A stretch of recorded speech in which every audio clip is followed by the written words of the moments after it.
Donc d'abord, il faut penser au mot recherche.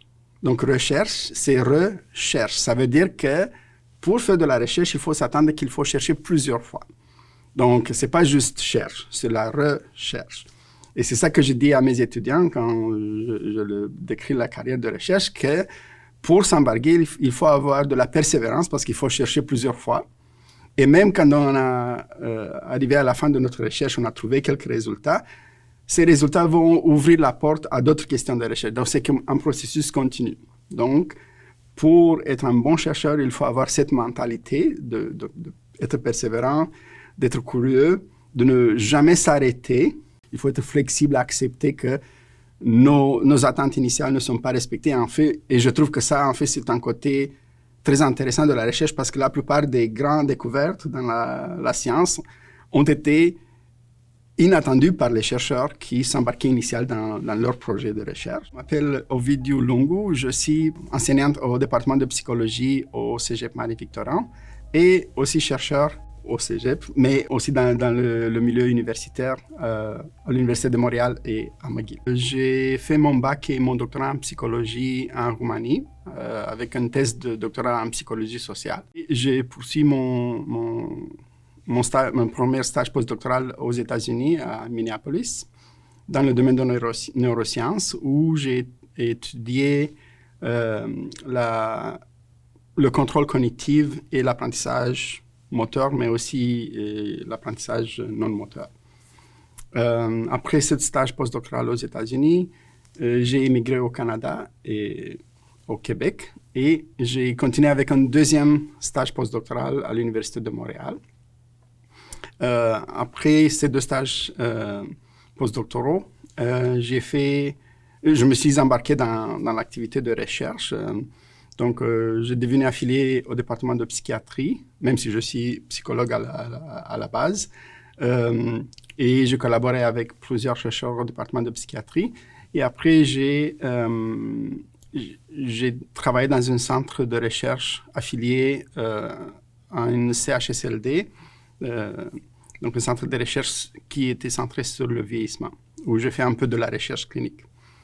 Maintenant, je suis en train de faire de la recherche. À l'Université de Montréal, je collabore encore avec quelques collègues au département de psychiatrie. Mais maintenant, je suis aussi comme associé académique à l'Institut neurologique de Montréal, donc à McGill, au neuro, où je travaille dans un projet de neuroimagerie, dans deux projets de neuroimagerie, une sur la maladie de Parkinson et l'autre sur les personnes en bonne santé, mais qui concerne le sommeil et la mémoire.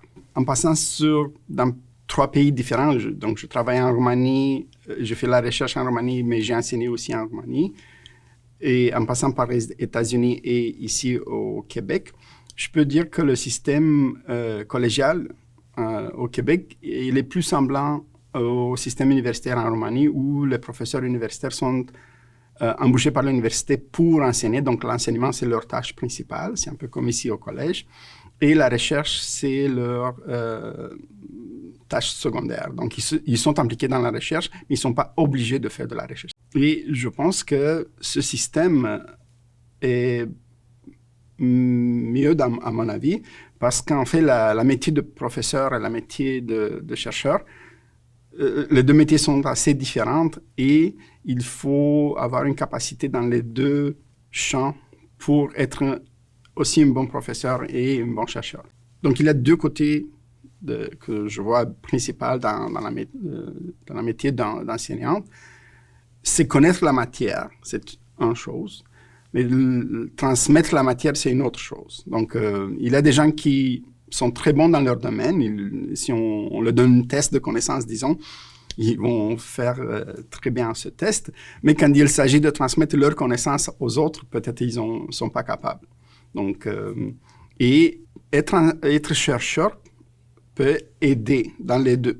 Parce qu'être chercheur peut aider dans l'acquisition de nouvelles connaissances. Donc, on peut être toujours à jour où on sait comment chercher les dernières informations dans un certain domaine. Mais aussi, être chercheur nécessite la capacité de communication parce que, surtout de nos jours, les chercheurs doivent communiquer leurs résultats au public. Donc, cette vulgarisation de connaissances joue aussi un rôle important. Ce projet sur l'absentéisme m'intéresse parce que, comme prof, comme enseignant, je peux voir de façon directe l'impact que l'absentéisme peut avoir sur la performance académique, mais pas sur la performance académique, peut-être même sur la vie sociale des étudiants. Et comme on sait en psychologie, le même comportement peut avoir des causes différentes. Donc, si quelqu'un est absent aujourd'hui, ça peut être pour différentes raisons. Et aussi des conséquences différentes, parce que chaque personne est différente, son contexte de vie est différent. Peut-être que quelques absences pour un étudiant auront moins d'impact sur sa performance scolaire, mais pour des autres, ça pourrait être désastreux. Ça m'intéresse beaucoup sur ma curiosité scientifique. Comme on sait que les cégepiens sont dans une période de transition entre l'adolescence et la vie d'adulte. Donc, on part de systèmes scolaires au secondaire où les élèves sont très bien encadrés par le système et aussi par les parents. Donc, s'il y a des absences, l'école va appeler à la maison. Donc, on peut intervenir de façon plus directe. On peut contrôler, entre guillemets, plus la vie de l'élève. Quand on arrive au cégep, la plupart des étudiants sont adultes ou en train d'être adultes officiellement et ils se trouvent avec une liberté. Donc, ils doivent prendre des décisions et peut-être ils ne sont pas conscients des conséquences de leurs décisions sur leur propre vie. Donc, parfois, c'est la première fois où ils doivent gérer leur temps. Ils doivent balancer peut-être leur premier travail avec l'école. Donc, il y a beaucoup de choses qui se passent dans leur vie. Et surtout, si on considère la psychologie du développement, c'est la période où l'amour joue un rôle important. Mais peut-être qu'ils sont bouleversés sur ce plan aussi.